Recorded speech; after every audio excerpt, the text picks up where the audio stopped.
दोस्तों नमस्कार। राजनीति में जब दांव उल्टा पड़ने लगे तो फिर सत्ता हाथ से खिसकती चली जाती है। और राजनीतिक चौसर का एक ही मिजाज होता है, जब उस पे आप पासा फेंकें तो वो पासा किसी नए दांव की तर्ज पर उभरता हुआ दिखाई देना चाहिए, अन्यथा हर दांव उल्टा पड़ेगा। और 2009 के बाद से ध्यान दीजिए, जब जब सियासी चौसर बीजेपी ने बिछाया और उस पर जो जो पासे फेंके उसमें उसे जीत मिलती चली गई, यहां तक कि अपने बूते जीत मिली।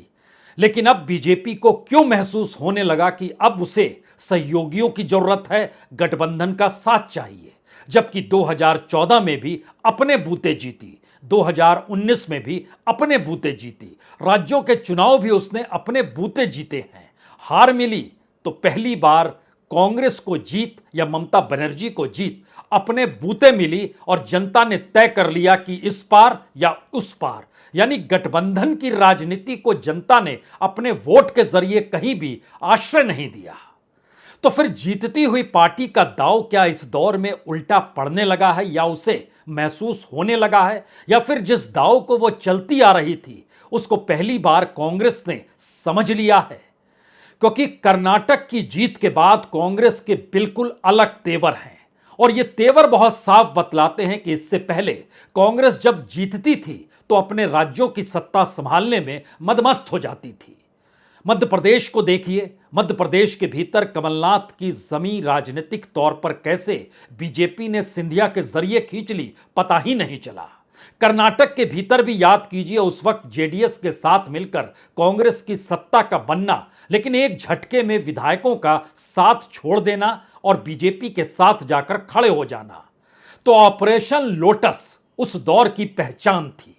तो क्या इस दौर की बिल्कुल नई पहचान ऑपरेशन हस्त है? हस्त का मतलब होता है हाथ, और हाथ ही कांग्रेस का चुनाव चिन्ह है। जैसे लोटस बीजेपी का चुनाव चिन्ह है, तो ऑपरेशन लोटस को धराशायी करते हुए ऑपरेशन हस्त क्या बिल्कुल नए तरीके से उभर कर सामने आ गया है। और उसको लेकर घबराहट बीजेपी के भीतर इतनी जबरदस्त हो चली है कि बार बार दिल्ली से टेलीफोन कर्नाटक लगाए जा रहे हैं। कभी येदियुरप्पा से फोन पर बात होती है और कभी पूछा जाता है रेड्डी से, वह भी हैदराबाद में, कि बताइए तेलंगाना के भीतर स्थिति क्या है। तो क्या वाकई ऑपरेशन हस्त कुछ ऐसा काम करने लगा है जिसमें कांग्रेस इतनी एग्रेसिव हो चली है कि बीजेपी के वह विधायक अब बीजेपी का साथ छोड़ने को तैयार हैं जिन्होंने एक वक्त कांग्रेस का साथ छोड़ा था? तो क्या यह महज घर वापसी है, या उसके आगे की रणनीति और नई बिसात है? तो इस बिसात को परखने से पहले दो तीन बातें अपने जहन में बैठा लीजिए। बीजेपी सत्ता में है और वो किसी भी हालत में सत्ता गंवाना चाहेगी नहीं, तो उसने भी कुछ मंत्र को नए तरीके से गढ़ना शुरू किया। कमंडल हाथ में था, उसने सोचा मंडल को भी साथ ले ले।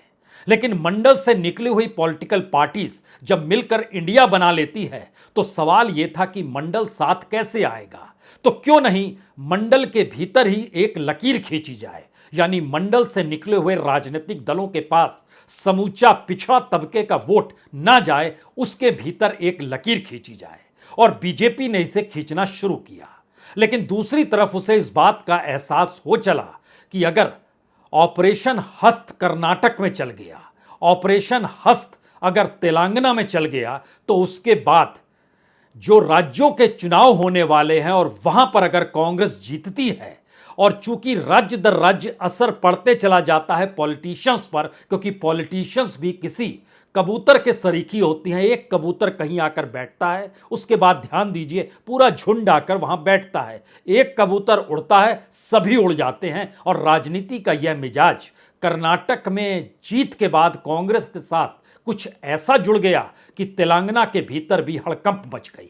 इसका एहसास दिल्ली को नहीं था, ऐसा भी नहीं है, बिल्कुल था। और इसीलिए उसने प्रदेश अध्यक्ष को बदल डाला और उसके बाद उसने अपने तरीके से वहां पर ऑपरेशन शुरू किया। लेकिन मुश्किल तब आ गई जब तेलंगाना में जो केसीआर हैं वो बीजेपी के साथ केंद्र में खड़े हो गए। मैसेज राज्य में यही गया, केसीआर इंडिया के साथ नहीं, बीजेपी के साथ खड़े हैं। तो जो केसीआर की पार्टी के भीतर विधायक रूठे हुए थे, बीजेपी को लेकर लड़ना चाहते थे उनके सामने मुश्किल हालात खड़े हो गए। और यही हालात बीजेपी के भीतर खड़े विधायकों के साथ भी खड़ा हो गया कि सामने केसीआर से अगर हाथ मिला लिया गया तो फिर वो जाए कहां। जाहिर है ऐसे में ऑपरेशन हस्त कर्नाटक से निकलकर तेलंगाना तक पहुंच गया और अब राज्यों के विधानसभा चुनाव होने हैं। तो ऐसे में सवाल राजस्थान का है, मध्य प्रदेश का है, छत्तीसगढ़ का है और महाराष्ट्र का भी है। और यहां पे बीजेपी का संगठन कहीं ना कहीं अभी भी लड़खड़ाया हुआ है। उसके सामने कोई ऐसी लकीर मोटी है नहीं जिसके आश्रय वो सत्ता पा ही ले, या फिर उन विधायकों के सामने एक मुश्किल हालात हैं जो इन 4 राज्यों के भीतर वहां की राजनीतिक परिस्थितियों में बीजेपी को देख रहे हैं। तो क्या इसके बाद का संकट ऑपरेशन हस्त का इन 4 राज्यों की दिशा में जाना है? इसको लेकर सांसें दिल्ली की फूली हुई हैं। तो आइए जरा सिलसिलेवार तरीके से परिस्थिति को आज समझिए, क्योंकि ओबीसी का मंत्र बीजेपी अपने साथ जोड़ना चाहती है इस शर्त पर कि मंडल के भीतर एक लकीर खिंच जाए। दूसरी तरफ कांग्रेस एग्रेसिव अब इतनी ज्यादा है कि वो समझ चुकी है कि ऑपरेशन लोटस के काउंटर में ऑपरेशन हस्त को भी चलाना होगा और इसके आश्रय मैसेज यही देना होगा, कांग्रेस देश जीत रही है, इंडिया देश जीत रहा है। क्योंकि कांग्रेस को इसका एहसास हो गया अपने बूते वो राष्ट्रीय तौर पर अब वो विस्तार तत्काल में नहीं पा सकती है जो कभी पा सकती थी। और दूसरी तरफ बीजेपी को इसका एहसास हो गया कल तक जिस सियासी चौसर पर वो पासे फेंका करती थी अब उसकी समझ विपक्ष में आ चुकी है। तो जब इस सिलसिले को समझिएगा तो दिल्ली से फोन येदियुरप्पा के घर पे लगे या फिर जी कृष्ण रेड्डी के घर पर लगे। इसमें बड़ी बात यह है कि चाहे बीजेपी के एमएलए एसटी सोमशेखर जो सिद्धारमैया के साथ बैठे हुए नजर आए या एक वक्त में बीजेपी के सांसद विधायक एमएलसी रहे आयनूर मंजूनाथ जो कि जेडीएस में चले गए, वह डीके शिव कुमार से निकल मिले। और उसके बाद सवाल शुरू होने लगे, जो 14 लोग छोड़कर गए थे कांग्रेस को, क्या वो सभी की घर वापसी हो सकती है? और क्या ये ऑपरेशन लोटस के आगे की परिस्थितियां बन सकती है? एक मूक सहमति निकलती है, लेकिन उससे पहले एक आवाज तेलंगाना से आती है और तेलंगाना के भीतर बीजेपी की लीडरशिप को लेकर जब सवाल इस लिहाज से खड़ा हुआ कि उनके साथ कोई खड़ा नहीं है, तो उन्होंने एक झटके में बंडी संजय को बदल दिया, जी कृष्ण रेड्डी को बना दिया। लेकिन बावजूद इसके वहां पर लगभग 17 नेता नाराज हैं, एक पूरी कतार नाराज है। और ये ऑपरेशन अगर सक्सेस हो जाता है तो इसका मतलब बहुत साफ है कि विधानसभा चुनाव में कांग्रेस को इसका लाभालाभ मिलेगा। और अगर इस पूरे इलाके के भीतर देखिए, जो दक्षिण भारत का इलाका है जिसमें तेलंगाना, कर्नाटक, आंध्र प्रदेश, तमिलनाडु और केरल, ये ऐसी जगह है जहां पर बीजेपी फिर एंट्री कैसे करेगी सिवाय इसके कि उसके साथ ओबीसी वोट बैंक कर खड़ा ना हो। तो क्योंकि वोट बैंक की स्थिति और ओबीसी की स्थिति को अगर परखिएगा तो ओबीसी इन 5 राज्यों में लगभग 48 से 62% के बीच है और बीजेपी इस सियासत या इस पासे को खेलने के लिए तैयार बैठी है। अब यहां पर तीसरा बड़ा सवाल आता है कि अगर इस लिहाज से कांग्रेस का ऑपरेशन सफल हो रहा है और इससे बीजेपी घबरा रही है, तो बीजेपी ने इस बात को समझ लिया कि ओबीसी को अपने दायरे में लाना होगा। लेकिन फिर यहां पर अगला सवाल है, क्या इसे दूसरे राजनीतिक दल या इंडिया के भीतर के दल समझ नहीं पा रहे हैं? और बीजेपी क्या यह पहली बार कर रही है कि कमंडल के साथ मंडल भी आ जाए? यह सोशल इंजीनियरिंग तो उसने पहले भी की है, इस बार ऐसा नया क्या है? तो नए से पहले जरा एक परिस्थिति देश के भीतर देख लीजिए। उत्तर प्रदेश में लगभग 54% ओबीसी है, बिहार में लगभग 61% है। लेकिन जो दक्षिण भारत के 5 राज्यों का हमने नाम लिया उसमें कर्नाटक में 62%, तमिलनाडु में 71%, केरल में 69%, आंध्र प्रदेश में 52%, तेलंगाना में 48%। देश के 10 राज्य जिसमें राजस्थान, छत्तीसगढ़ और मध्य प्रदेश को भी जोड़ दीजिए तो 264 लोकसभा की सीट इसी दायरे में आती है, जहां पे 42% से लेकर 71% तक ओबीसी ही है। तो क्या ओबीसी का दांव खेलने के लिए बीजेपी तैयार है? विपक्ष तैयार नहीं है। आज ही सागर में कांग्रेस अध्यक्ष भाषण दे रहे थे तो उन्होंने जातिगत जनगणना का जिक्र ठीक उसी तरीके से किया जिसका जिक्र बिहार में किया, जिसका जिक्र उन्होंने अपने तौर पर कर्नाटक में किया। तो कर्नाटक चुनाव के वक्त राहुल गांधी भी जिस ओबीसी का अपने साथ लेने को तैयार थे और खुले तौर पर कह रहे थे कि जिसकी जितनी जनसंख्या उसको उतना हक, तो क्या यह ओबीसी की राजनीति भी इस दौर में शिथिल पड़ जाएगी जिस दिशा में बीजेपी बढ़ना चाहती है? क्योंकि बीजेपी को अगर ध्यान दीजिएगा तो ओबीसी को लेकर उसने ऑपरेशन अप्रैल में शुरू किया। 6 अप्रैल को बकायदा 1 लाख गांव में रहने वाले 1 करोड़ ओबीसी परिवारों तक नारा दिया गया, गांव गांव चलो, घर घर चलो, और इस अभियान की शुरुआत 6 अप्रैल से हो गई। दूसरी परिस्थिति लाल किले के प्राचीर से प्रधानमंत्री की नजर आई जब उन्होंने विश्वकर्मा योजना, प्रधानमंत्री विश्वकर्मा योजना का ऐलान किया और 17 सितंबर से वो लागू होगी। उसके दायरे का मतलब यह है कि जो देश की 923 जातियां हैं उसको कम ब्याज पर कर्ज मिल जाए, और उसमें उन जातियों का नाम बीजेपी अब लेने लगी है जो कि अति पिछड़े में आते हैं, और पिछड़े के भीतर जो आरक्षण का लाभ कमोवेश 8-10 जातियों को तो मिल जाता है लेकिन बाकी जातियों को नहीं मिल पाता है, जिसमें लोहार है, वर्दी है, कहार है, नाई है, धोबी है, बिंद है, इन सबको नहीं मिल पाता है। तो इनको कैसे अपने साथ जोड़ा जाए? और तीसरा दांव बीजेपी का रोहिणी आयोग का है।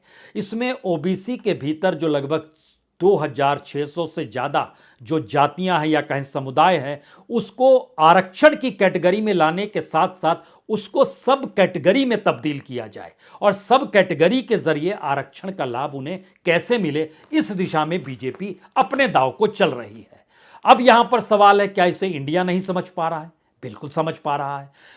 कांग्रेस ने अपने तौर पर जातिगत जनगणना का साथ दिया। रायपुर अधिवेशन में खुले तौर पर ओबीसी पर कांग्रेस का प्रभाव कैसे पड़ेगा, किस रूप में पड़ेगा, तो प्राइवेट सेक्टर में ओबीसी को आरक्षण दिलाएंगे, इसका जिक्र कर दिया। सामाजिक आर्थिक जातिगत जनगणना का जिक्र हर राज्य में हो, इसका जिक्र कर दिया। और अपनी सीडब्ल्यूसी के भीतर आरक्षण जो हो एससी एसटी के साथ ओबीसी का हो, इसका जिक्र भी हो गया। और राजस्थान ने तो 25%, 21% से 27% आरक्षण कर दिया ओबीसी का।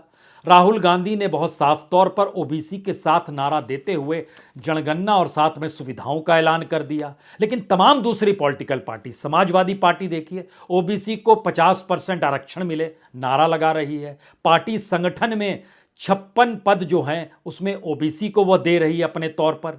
जो जनता दल यूनाइटेड यानी नीतीश कुमार हैं, वो 32 सदस्यीय राष्ट्रीय कार्यकारिणी में 16 ओबीसी को रखे हैं, अति पिछड़ों को जगह दे रहे हैं। ममता बनर्जी ओबीसी छात्रों को 800 रुपए महीना छात्रवृत्ति, उसका नाम उन्होंने मेघाश्री दिया, इसके भविष्य में काम कर रही हैं। डीएमके यहां तक कि स्टालिन भी अप्रैल में सोशल जस्टिस सम्मेलन करते हैं। यह मैसेज क्या है? यह मैसेज बहुत साफ है कि ओबीसी वोट बैंक मायने रखता है। और दूसरी तरफ मैसेज क्या था?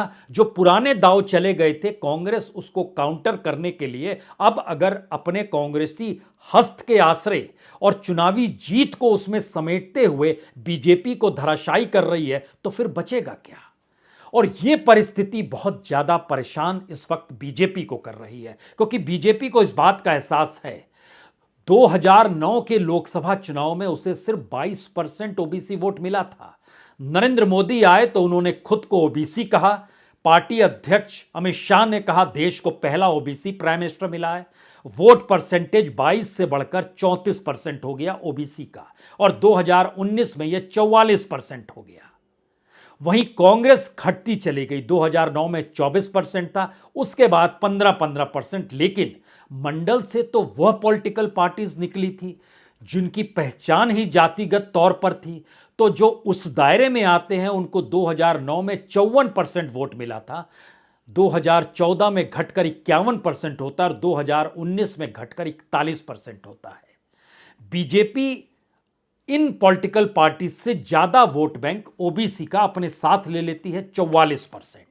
यहीं से बड़ा सवाल खड़ा हुआ, क्या वाकई अगर इंडिया के साथ नीतीश कुमार हैं, तेजस्वी यादव हैं, अखिलेश प्रसाद हैं, अखिलेश यादव हैं, उधर शरद पवार हैं, उधर उद्धव ठाकरे हैं, क्योंकि महाराष्ट्र के भीतर भी ओबीसी की जो जनसंख्या है वो 32% है। राजनीति तो वहां भी साधी जाएगी और राजनीति वहां भी सधेगी। तब ऐसे में क्या वाकई इंडिया को काउंटर करने के लिए बीजेपी को मंडल हर हाल में साथ लेना पड़ेगा, अन्यथा उसके पास कोई उपाय नहीं है? इस दौर की राजनीति में मिडिल क्लास के सामने जो जिंदगी जीने की जद्दोजहद है उसको साथ कैसे लिया जाए? तो ऐसे में एक तरफ कमंडल यानी अयोध्या 21 से 24 जनवरी तक खेल होगा और उसके ठीक समानांतर ओबीसी को लेकर जो विश्वकर्मा योजना से शुरुआत हुई है उसको और विस्तार दिया जाएगा। क्या वाकई ऐसी स्थिति इस देश की राजनीति में अब बीजेपी के सामने नया दांव खेलने की आ चुकी है? आनी ही पड़ेगी, अन्यथा कोई रास्ता बचता नहीं है। तो ओबीसी के भीतर में बीजेपी का आना और ओबीसी को कल तक एंटी बीजेपी के तौर पर स्थापित करने की चाहत, दोनों के बीच का रास्ता जो निकलता है उसका मतलब बहुत साफ है कि बीजेपी यादव प्लस कुर्मी, इनके वोट बीजेपी को नहीं मिलते हैं तो बीजेपी कह रही है यादव और कुर्मी को माइनस कर दीजिए, बाकियों को साथ ले आइए। और जिस विश्वकर्मा योजना का ऐलान किया तो ओबीसी के भीतर का 30% वोट उन्हीं जातियों के साथ टिका हुआ है जिसका जिक्र प्रधानमंत्री मोदी ने लाल किले के प्राचीर से किया और अब बीजेपी उनके लिहाज से अपनी सियासत को गढ़ने का प्रयास कर रही है। तो 3 सवाल एक के बाद एक यहां पर बहुत साफ तौर पर उभरते हैं। पहला सवाल, क्या ऑपरेशन हस्त जो कांग्रेस के जरिए इस वक्त कर्नाटक और तेलंगाना में चल रहा है, यह बीजेपी के लिए उल्टी गिनती तो नहीं हो गई है? क्योंकि यह ऑपरेशन अगर विस्तार यह सोचकर पा जाता है कि चुनावी जीत कांग्रेस को मिल रही है या अगर कहीं मिलती है तो यह ऑपरेशन का और विस्तार होगा, तब बीजेपी क्या करेगी? दूसरा सवाल, बीजेपी ने जिस ओबीसी पर दांव लगाया है माइनस यादव कुर्मी, तो ऐसे में क्या वाकई इतना % ऑफ वोट प्लस विश्वकर्मा योजना का वोट उसको जीत दिला देते हैं? इस दायरे में भी अगर आकर खड़ा कीजिएगा तो सवाल यह उठेगा कि वहां पर भी लगभग आधी आधी सीटों का अगर पूरी तरीके से बाकी वोट बीजेपी के पास चला जाता और बाकी इंडिया के पास रहता तो आधे आधे हिस्से में आकर ये खड़े हो जाते हैं। लेकिन उसके आगे का सवाल यह है कि जिन दक्षिण के 5 राज्यों में कर्नाटक, तमिलनाडु, केरल, आंध्र प्रदेश और तेलंगाना, अगर यहां बीजेपी का सुपड़ा साफ होता है तो एक झटके में सोचिए कर्नाटक की सीटों को गंवाना और तेलंगाना की सीटों को गंवाना, जहां पर दोनों जगहों पर बीजेपी जीती है, बाकी 3 राज्यों में नहीं जीती है। लेकिन इसके बाद बड़ा असर क्या यूपी और बिहार में भी दिखाई देगा? और अगर यह दिखाई दे रहा है और इसमें अगर दलित की एंट्री हो रही है तो यह डबल खतरे की घंटी बीजेपी के लिए बजने लगी है। यह 3 परिस्थितियां बताती हैं कि 2024 के चुनाव के जाने से पहले जो राजनीतिक प्रयोग कांग्रेस कर रही है और जिस राजनीतिक प्रयोग को ओबीसी के जरिए इंडिया करना चाह रहा है, इन दोनों को काउंटर करने की स्थिति में बीजेपी के सामने सबसे बड़ी मुश्किल यह है कि बीजेपी की पूरी ताकत और पूरा रिमोट दिल्ली के पास है, जो स्थानीय तौर पर काम ही नहीं करता है। वहां का कोई नेता ठसक के साथ कह ही नहीं सकता है कि हम जो सोचते हैं हमारी राजनीति इस दिशा में बढ़नी चाहिए, वो नहीं कह पाता है। इसीलिए येदियुरप्पा से फोन पर बातचीत और येदियुरप्पा की खामोशी, जी कृष्ण रेड्डी से बातचीत, जी कृष्ण रेड्डी का हां नहीं में जवाब, ये दोनों परिस्थिति बताती है कि मुश्किल हालात तो है। तो क्या अपने ही दांव बीजेपी के लिए उल्टे पड़ गए? और जिस चाणक्य की परिस्थिति के साथ बीजेपी अमित शाह की तरफ देखती थी और चुनावी जीत ही अमित शाह को चाणक्य के तौर पर बीजेपी में स्थापित करती थी, और जिस चुनावी जीत के आश्रय नरेंद्र मोदी का कद लार्जर देन लाइफ होता था, क्या वह भी खतरे में आकर खड़ा हो गया है? ये सारे सवाल 2024 के इर्द गिर्द आकर खड़े हो चले हैं, क्योंकि पहली बार विपक्ष नहीं, कांग्रेस नहीं, हर कोई इस रूप में एकजुट हो चला है और यह जानने और समझने लगा है कि अगर बीजेपी के साथ दो दो हाथ करना है तो फिर पारंपरिक तरीके से चुनाव नहीं लड़के जीता जा सकता है, बल्कि उन्हीं दावों को और उन्हीं वादों के आश्रय चीजों को आगे बढ़ाना होगा, जिस दाव को बीजेपी चलकर अभी जीतती चली आई है। लेकिन कर्नाटक की जीत का असर अगर दक्षिण में है तो कल्पना कीजिए ये 3 राज्यों के जो चुनाव हैं, यहां पर कांग्रेस की जीत का असर समूची हिंदी पट्टी में आएगा। और पहली बार सवाल यह उभरेगा कि क्या वाकई मंडल और कमंडल दोनों को एक साथ लेकर बीजेपी जो चलना चाहती थी वह उसमें फेल हुई या पास? इसका रिजल्ट आपके सामने होगा। और दूसरी तरफ जो मंडल कमंडल के काउंटर में या जो कमंडल मंडल के काउंटर में वीपी सिंह की सत्ता के बाद इस देश ने देखा, यह दोनों परिस्थितियां फिर से आमने सामने आकर खड़ी हो जाएंगी, या फिर सियासी तौर पर इस देश की नई राजनीति जो रेवड़ियों के आसरे, वेलफेयर स्कीम के आसरे, डायरेक्ट बैंक ट्रांसफर के आसरे और उस मिडिल क्लास को राहत दिलाने के आसरे जो चल रही है, उसका कोई असर होगा, उसका भी रिजल्ट इस दौर में आकर खड़ा हो जाएगा। लेकिन इंतजार सिर्फ इन 3 राज्यों से पहले कर्नाटक और तेलंगाना के ऑपरेशन हस्त के असर का देखना है, जिसने नींद उड़ा दी है दिल्ली की सत्ता की। बहुत बहुत शुक्रिया, बहुत बहुत शुक्रिया।